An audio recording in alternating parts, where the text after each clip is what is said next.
Resources, Appointments, and Equity Committee open. A call to order. Please take the roll.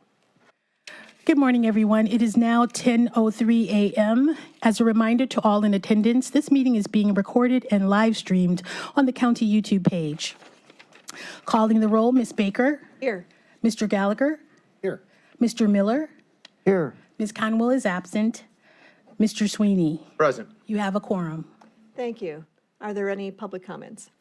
No public comment has been received. Thank you. All right, on the agenda, we are going to be approving the minutes from November 30th. Has everyone had a chance to review? Do I have a motion to accept? So moved. Second. All in favor, say aye. Aye.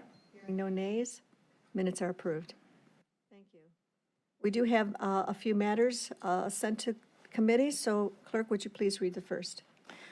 Resolution 2022-0001, adopting various changes to the Cuyahoga County non-bargaining classification plan. And we have, Very good. Thank you. Good morning, Madam Chair. I'm Elmer Bouchahine with the Personnel Review Commission.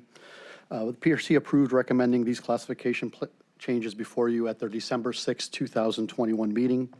The new Crime Stoppers Coordinator classification was requested by the Sheriff's Department, and the revisions to the Certified Medical Billing Specialist were requested by the Department of Senior and Adult Services.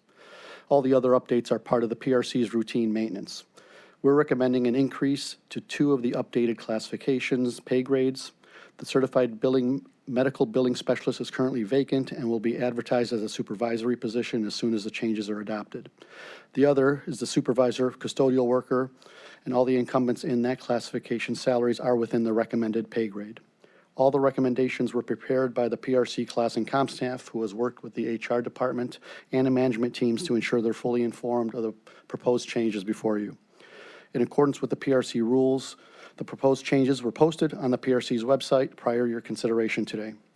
Due to the urgency of filling the Crime Stoppers Coordinator position and the Certified Medical Billing Specialist, I'm requesting you approve these changes under second reading suspension. Thank you for your consideration. I'm happy to answer any questions you may have. thank you. Do we have any questions? Yes, Councilman Miller. Madam Chair, to Mr. Bouchahine, could you describe the duties and responsibilities of the Crime Stoppers Coordinator?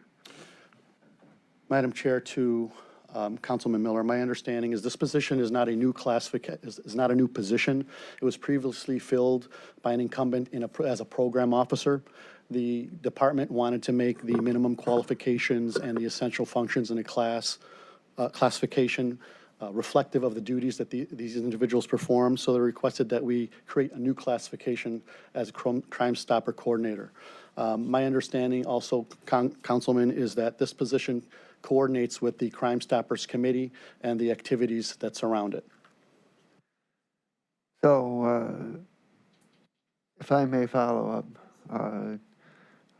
do we currently have an incumbent in this position? Councilman, we did. The position has become vacant recently. The incumbent has moved on to, I'm not sure if to a different position, but it's currently vacant, and they want to advertise and fill the position as soon as possible. Okay, thank you. Thank you. Councilman, do you have any questions?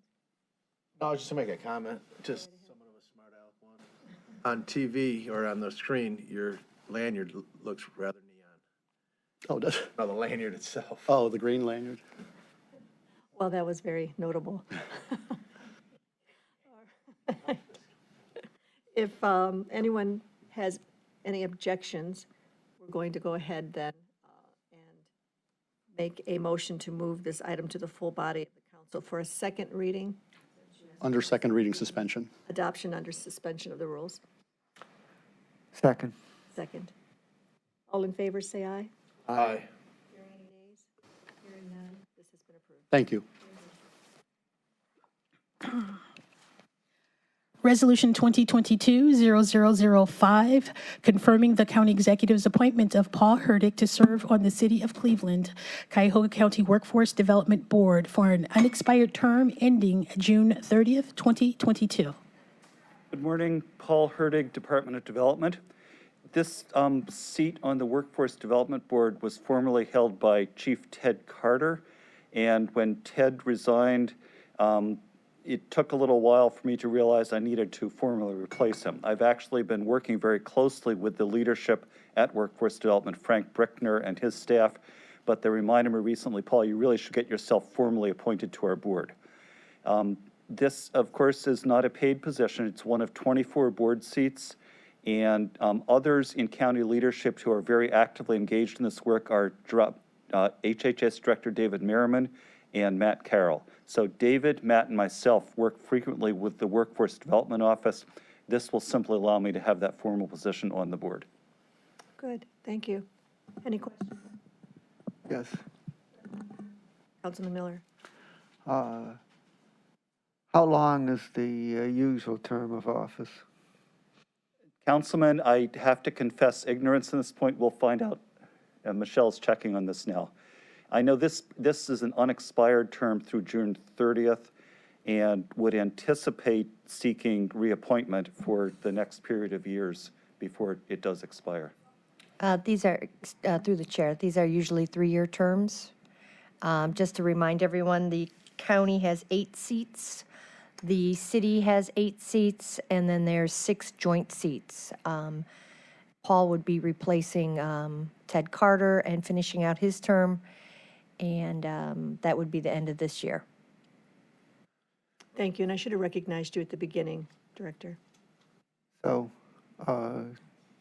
Madam Chair, it certainly makes total sense to have our Director of Economic Development on the City County Workforce Development Board.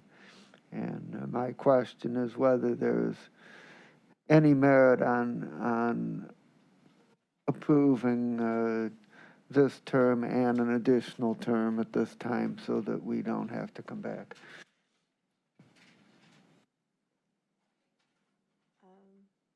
I'm not sure. The motion in front of us is 6/30 ending 22, which is only a few months from now. I appreciate the vote of confidence, Councilman. I will say, in light of some change that's coming with the new county executive, we may want to consider not going too far into the future. We're also talking directly to the City of Cleveland leadership about a slightly different but related topic, which is the need to appoint both of the top officials of the Workforce Development Board. One is replacing Grace Kilbane, who had retired a couple of years ago, was never replaced. That's a Mayor of Cleveland appointment. But the second one is the CFO Deputy Director Frank Brickner, who has just let us know he's retiring at the end of March. And so we've already been engaged in working with City of Cleveland officials on coordinating the hiring of these 2 top officials. And I guess my only point is there may be some change going on at Workforce Development Board because of the new city administration. So with all that said, might be best just to do the short-term appointment so that we're not stepping, causing any constraints on future directions. That sounds reasonable. Okay, I'm good with that. But I would mention that with the term expiring on June 30th, we certainly would expect to act on it before the next administration comes in, because we should keep things moving and deal with whatever is due while the current administration exists. Through the chair, Michelle Pomerantz, Director of Regional Collaboration. We do have one other appointment that is up June 30th, so whatever we decide and determine, Paul only is a few floors up. We'll be able to get him back in in plenty of time. And Mr. Hurdick, are you currently on this board? Are you actively seated on this board, even though you haven't been approved? Thank you, Councilman. Actually, no, as I mentioned before, after Ted's resignation, we neglected to take care of this.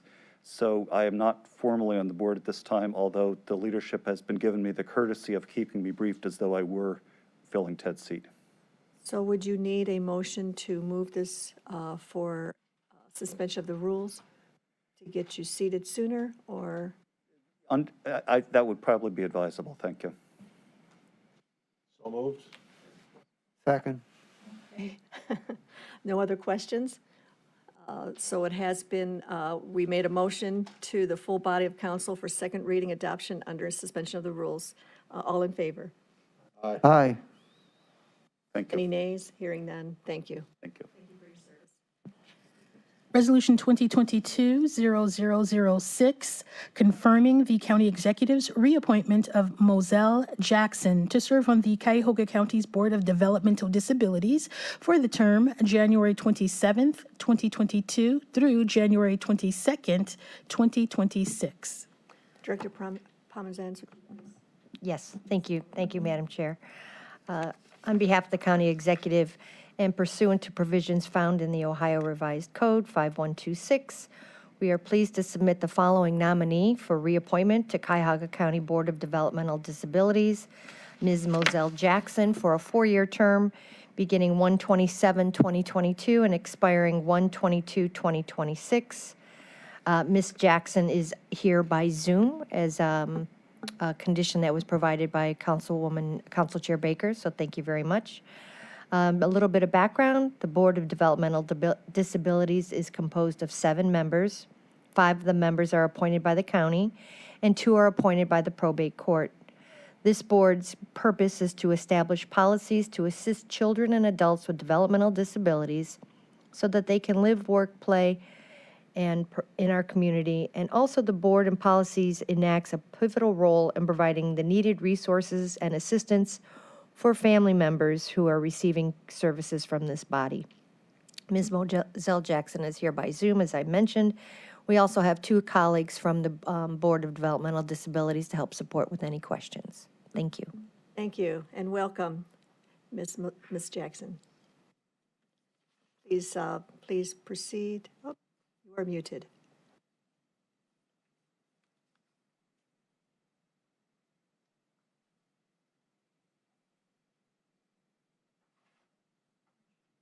We're trying to unmute her at this time.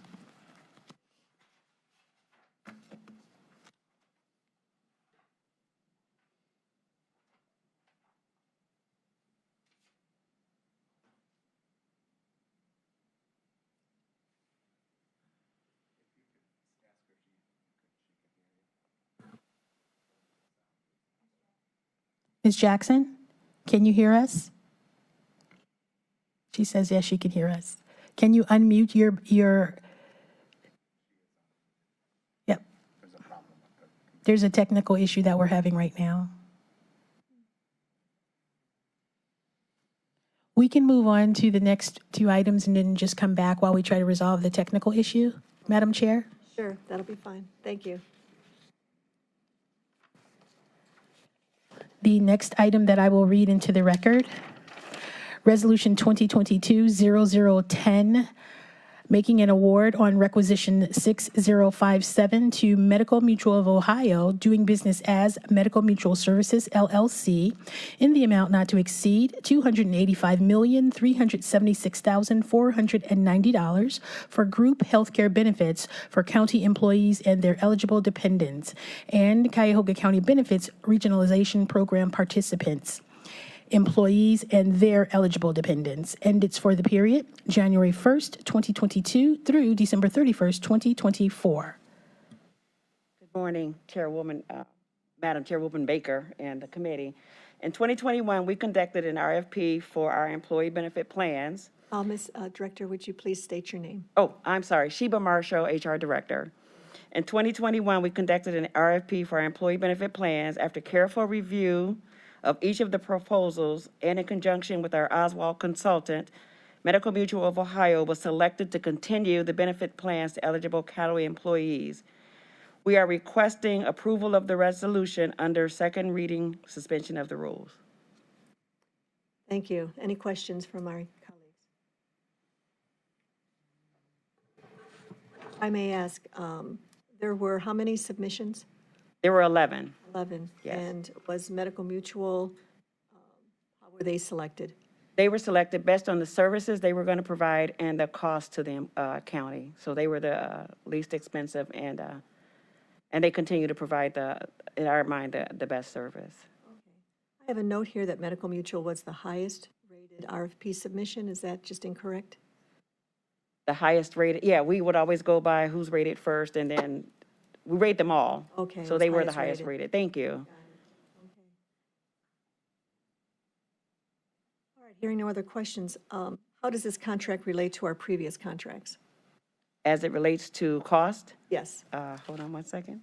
cost and even services. Were there any services added, anything deducted, anything cost Oh, more? no, so the services will not change. The services are still the same. We did add one additional benefit as it relates to, and I'd have to look at the contract, but there's one additional benefit that they did add. And like I said, I have to look at the contract, but the services did not change. We didn't lose anything. Our employees will still continue to get the great service that they've been receiving from Medical Mutual. It'll be seamless for the most part. Oh, it will be seamless for the employees, yes. And if I may, this is a 3-year contract. Yes. Any consideration of making it a longer than 3 years? No, not yet. And the reason it is, typically in the market, a 3-year contract is about right. To look at the market, to be able to look back to see what's going on, and I want to give you a better answer, so I'm going to refer to Stefan to come up. So Stefan is our consultant from Oswald, and he can tell you why we typically use a 3-year contract. Everywhere that I've done it, it's always been 3 years, but I'll allow him to. Good morning, Madam Chair, Morning. council members. Welcome. State your name, please. Stephen Moody with Oswald Companies. As Sheba mentioned, a 3-year contract is generally fairly standard in the industry when evaluating the self-insured, specifically administrative services for the health insurance program. At the end of the expiring contract, we do reevaluate other administrators and the incumbent, ensuring that the financial solvency is still there, best services and plans, and then make a decision from there to continue on or make a change. All right, and as Director Marshall stated, there were no changes from one contract to this new contract as far as services or in price? Correct. Mutual Health Services, Medical Mutual will continue offering same plan designs, same services, and they agreed to maintain their fee for those services at flat, at no change for the next 3 years. So essentially, it is a 6-year straight fee that we've been able to negotiate on your behalf. Any questions? Yes.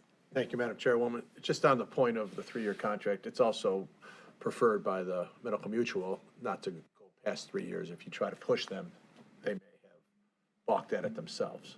Quite possibly. That is a valid point that, and it would have potentially have changed the terms of the fees and the services that they provide, whether we would ask to go longer or for a shorter period of time. Yeah, I'm just trying to say it's mutual. It's not.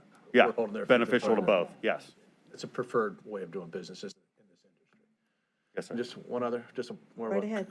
an employee question. What's the increase for the employee out of pocket? 5.74%. 5.74%. When we look at it and we broke it down for employees, no employees deduction on an average went up over more than $8. Perfect. Thank you for clarifying it in non-percentage description. Councilman Miller? So, could you give me a quick summary of the plans that are currently available for employees to choose from? I can provide, I don't have that with me. I can provide that to you. They didn't change, so there's tier 1, tier 2, tier 3, but I don't have a great description in front of me, and I'm afraid I'm going to misstate them if I try to pull them off from memory. So,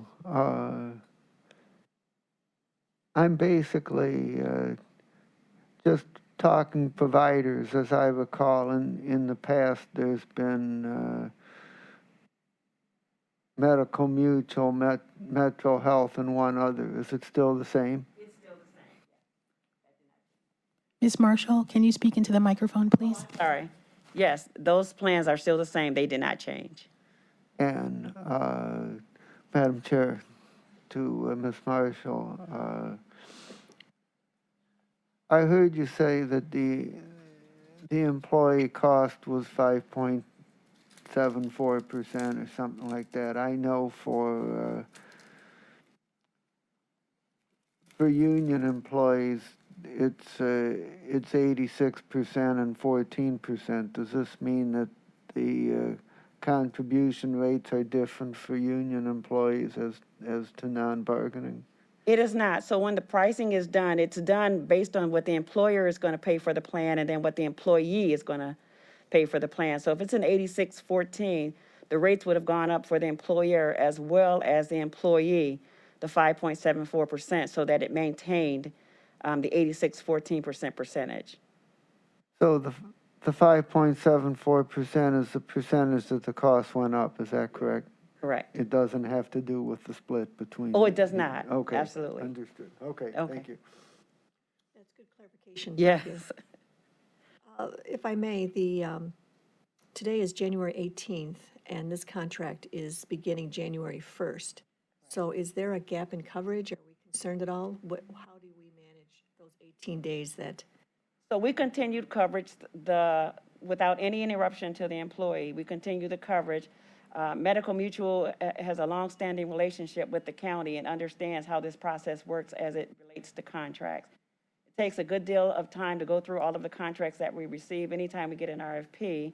And then there's back and forth as we negotiate the rates to the county, to the employee, the administrative rates to the plan. So there's a lot of back and forth to get the best amount that we can for the county. So they understand that and very patient as we go through this process. They also understand our procurement process and contracting and things like that.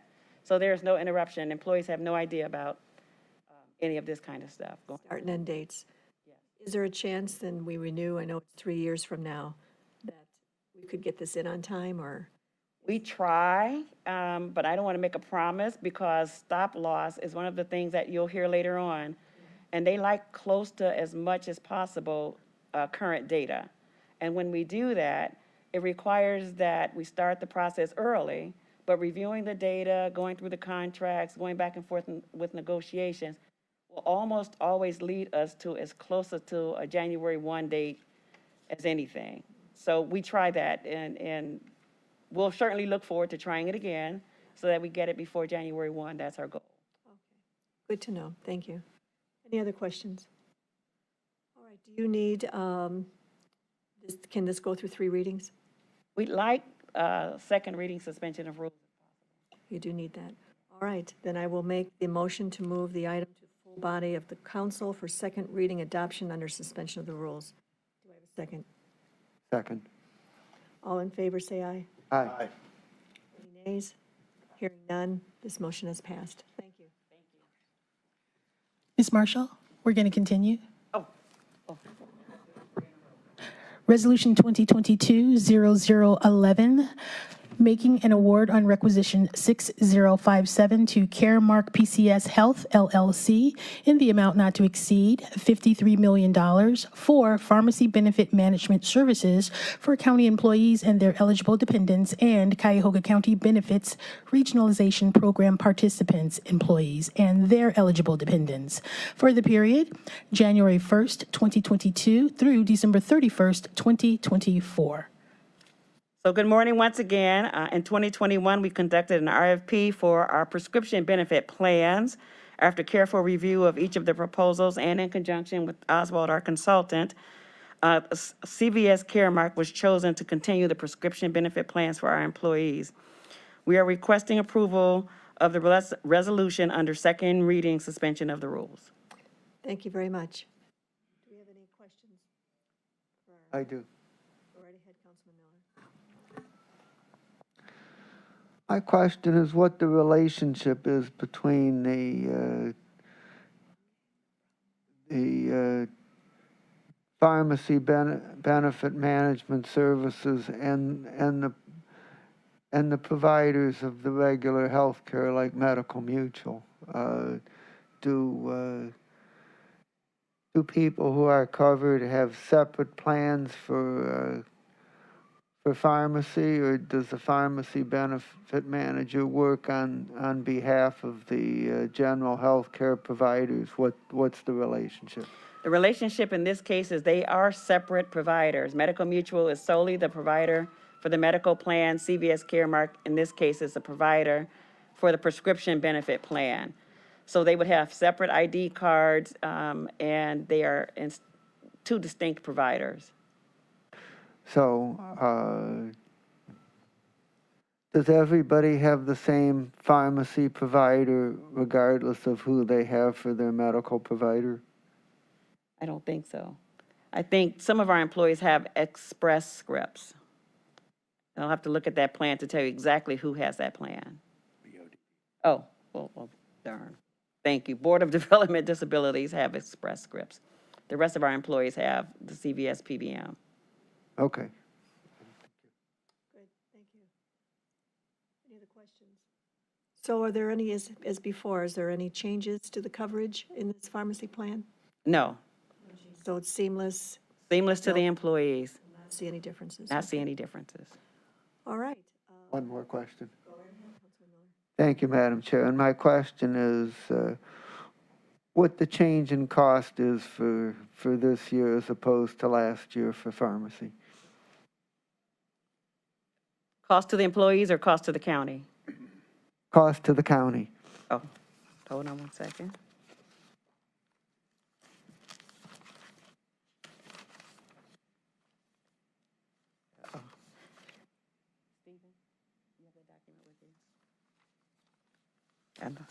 I know, I brought it with me, and I seem to leave it.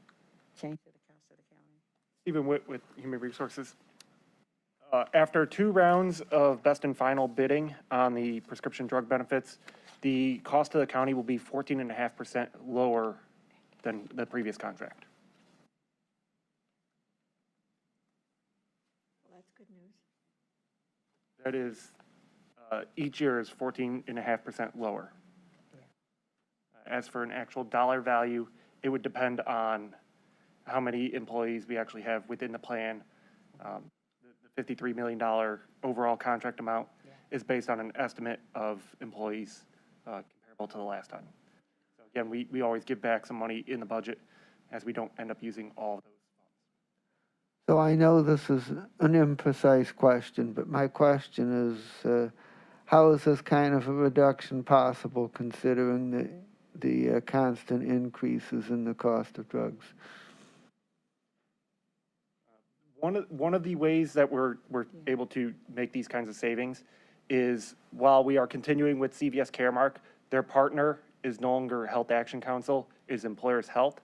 And what they are doing is they are doing I believe it's a reinvested rebate. Where previously Health Action Council would provide us an actual cash rebate back on I believe it was a quarterly or semi-annual basis. No, Health Action is Employers Health is going to provide us, Health Action is going to provide us the rebate on a quarterly date. Health Action Council did it at the point of sale. So with Employers Health now, the coalition that we're using for CVS Caremark, we're going to receive those rebates in a quarterly amount. And because of that, they were able to offer us a discount and a cheaper price on the cost of benefit plan, prescription plans. We'll take it. Good question, good. Any other questions? Yes, Councilman. Thank you, Madam Chairman. I just want to know who my new coworker is. I never met you. I'm Stephen Witt. I've been with the county for about 5 years now, through 3 different departments with HR currently. Thank you for introducing yourself and your expertise. And just for the record, the gap in services is seamless, even though this is a 1-1 beginning contract. We have no employees who had any issues picking up prescriptions between now and this is. Great. All right, do you need, can this go to 3 full readings? We would like to ask for a second reading. I will make a motion Second. to move this item to the full body of council for second reading adoption under suspension of the rules. Second, thank you. All in favor? Aye. Hearing nays, hearing none, this motion has passed. Resolution 2022-0012, making an award on requisition RQ 6836 to Medical Mutual of Ohio in the amount not to exceed $1,459,171 for stop-loss insurance services for county employees and their eligible dependents and Cuyahoga County Benefits Regionalization Program participants, employees, and their eligible dependents for the period January 1st, 2022 through December 31st, 2022. So once again, Sheba Marshall, HR Director. In 2021, we conducted an RFP for our stop-loss coverage. After careful review of each of the proposals that we received and in conjunction with our Oswald consultant, we've selected Medical Mutual to continue with our stop-loss coverage. We are originally at $750,000 for stop-loss. We did review several other levels and found out it would be too costly to change the level from where we are to any other level, being we looked at $500,000 and $300,000. Okay, good to know. Ms. Yes. I was going to say, Madam Chair, I didn't mean to interrupt, but Ms. Marshall, the legislation that's Oh, yes. before us reflects that it's a period of 3 years, and the contract is actually 1 year, correct? The contract is actually 1 year. Would you like to amend the legislation right now to make a technical correction? Yes, I would like to amend the registration, the legislation right now. Thank you. I'll make that motion to amend the legislation to read for 1 year. Second. All in favor to amend? Aye. No nays. It's now been amended. Madam Chair. We may continue with questions. Go ahead, Councilman Miller. Thank you very much, Madam Chair. And you said that, if I heard you correctly, that for the county employees as a whole, that the deductible amount for last year was the same as it was this year at $750,000. Stop loss amount, yes. Right. And my question is for 2021. How much did we pay in premiums, and how much did we get in insurance payments for people that went over the stop loss amount? I don't have those amounts with me, but I can provide them to you. Oswald has prepared a very nice chart for us showing that, but I didn't bring that with me this morning. And also, can you provide me an analysis of what the insurance cost and the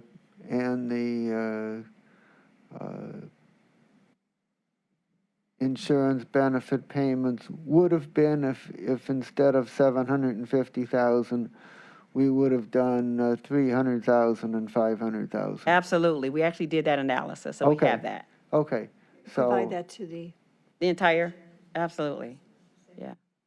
It was so far over the top, it was an easy decision not to move from the $750,000. Okay, great, thank you. And again, there is no changes as far as services for this legislation from last? There are no changes. Again, seamless, no one? Yes, this is not something that the employees would know anything about. It would be for the county, and there will be no changes for us. And it's this legislation that, for the most part, held the time for us? Yes, and probably will always hold it because they want data all the way through August 31st. They always want data through August 31st before companies are willing to commit what the cost of the insurance will be to the county because of the risk they're taking on themselves. Okay, good to know. Any other questions? Yes. Go right ahead. Councilman. How much more is the $1,459,000 premium? How much more is it than we paid last year? Stephen Witt with Human Resources. The previous contract for stop loss, both the county and Board of Developmental Disabilities, was about $1.2 million for 2021. Okay, thank you. Anything else? None. Can this go through the full 3, or do you also want a suspension? I am asking for All right, I will make a motion to move this item to the full body of the council for second reading's adoption under suspension of the rules as amended. All in favor? Aye. Hearing no nays, this has been approved. Thank you. Madam, Yes. Second.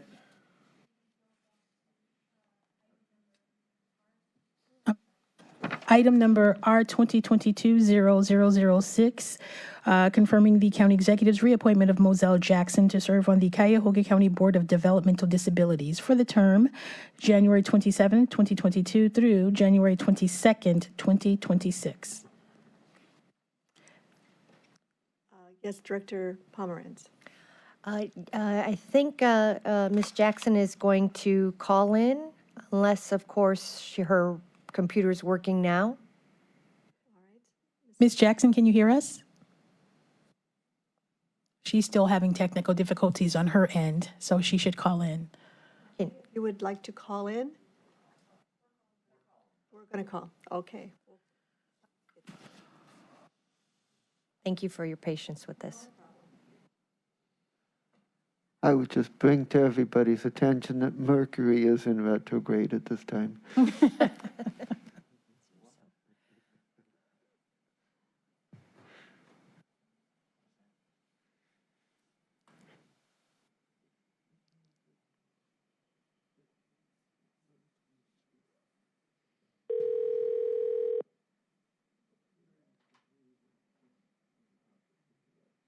Hello, this is Moselle Jackson. Hello, this is Moselle Jackson. Yes, Ms. Jackson, we can hear you. Okay, wonderful. Thank you. Okay, well, good. Well, we'll try to get started again. And did you want to make an introduction? Sure. As I mentioned previously, Ms. Moselle Jackson would be a reappointment, serving a 4-year term, beginning 1/27/2022 and expiring 1/22/2026. I believe you have copies of her resume, and there are members of the Department of Disabilities here to answer any questions, and they're here in person. And I'd like to turn it over to Ms. Jackson so she can give you a few words to speak about herself and why she'd like to continue to serve. Thank you, Ms. Jackson. Thank you very much. Yes, please give us a little background. Of course. First, Madam Chair, thank you for allowing me to be present electronically here. Technology is great when it works, so thank you. First, I've been on the board for the last 3 years. I do have an adult son with a disability. He has cerebral palsy and is gross motor and developmentally delayed. So I know firsthand the challenges and services that families can use, and that was my interest on originally going on the board, and that continues to be so. I also am a business person, have been in the Cleveland business community for many years. I have both a financial, operational, and strategic background, which I believe serves the Cuyahoga County Board of Developmental Disabilities very well.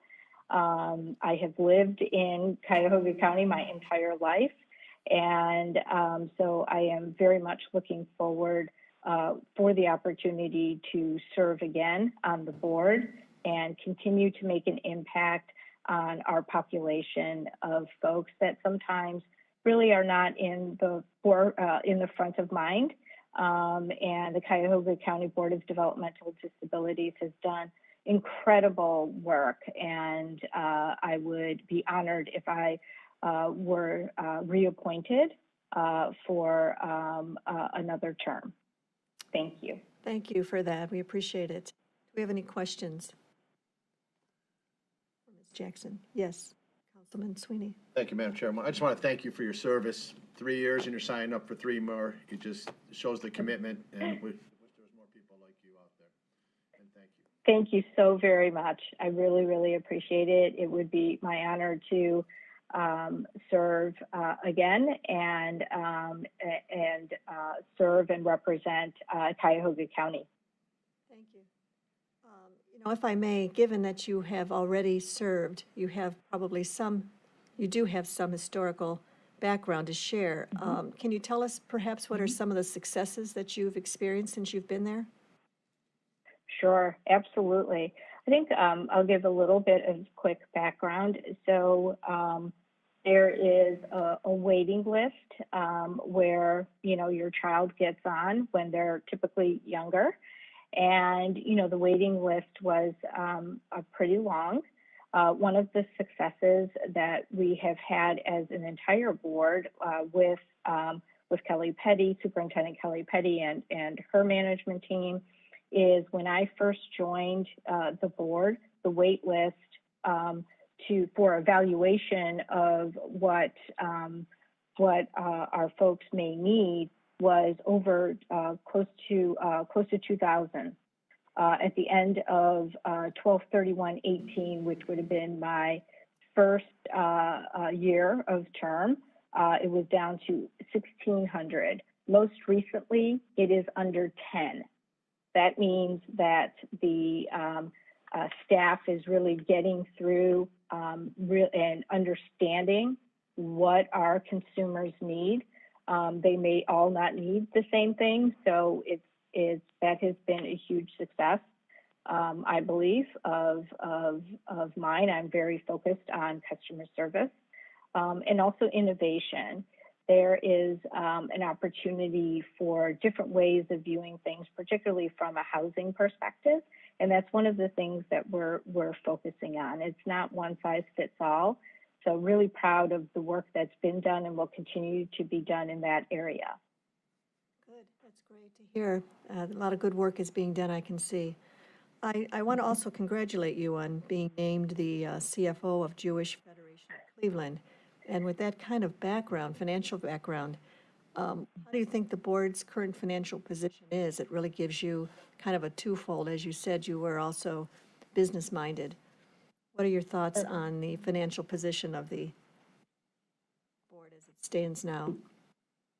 Yes, well, first of all, thank you very much for the congratulations. Absolutely. I appreciate that. And no, I think that the organization fiscally is run very, very well. That's one of the things that continues to attract me to the organization.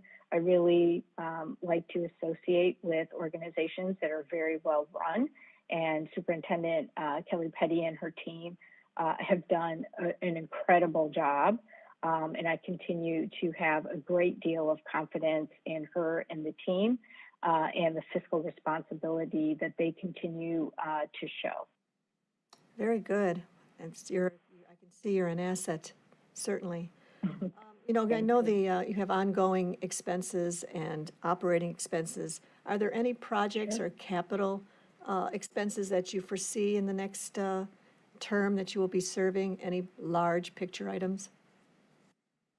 I think really the main thing would be taking a look at all the buildings that we have, and any older buildings, there may be a requirement for some CapEx, but the team is really undertaking looking at all of those properties and seeing what is best to do with those.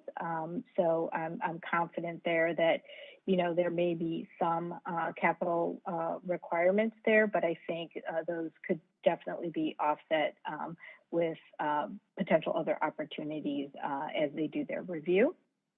And I think in the current budget, we really are making sure that we are investing in certain areas of innovation, marketing, to ensure that all those that could require our services are really aware not only of the Board of DD, but also the services we provide.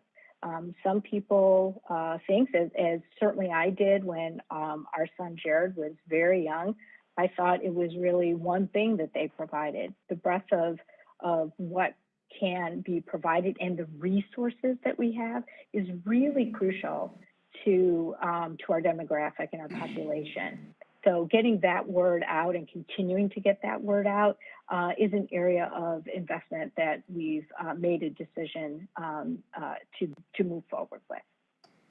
Good. That sounds like quite an asset you are to the board. Is there anyone else that would like to say anything before we continue? Sounds like we're on a good roll here. Director, do we need to can we go to three full readings? If possible, Madam Chair, we would like to do second reading suspension due to an upcoming board meeting for the Board of Disabilities. All right. Are there any other questions by my colleagues? All right, then I will make the motion to move this item to full body of the council for second reading adoption under suspension of the rules. Do I have a second? Second. All in favor, say aye. Aye. Any nays? Hearing none. Motion has approved. Thank you for your service. It sounds like you all work very hard in what you do, and we're very appreciative. Thank you. Madam Chair, thank you very much, and committee members, council committee members, thank you very much for your confidence. All right. So we have gone through all of the pieces of legislation that were brought before us. Is there any miscellaneous business? Hearing no miscellaneous business, we are adjourned.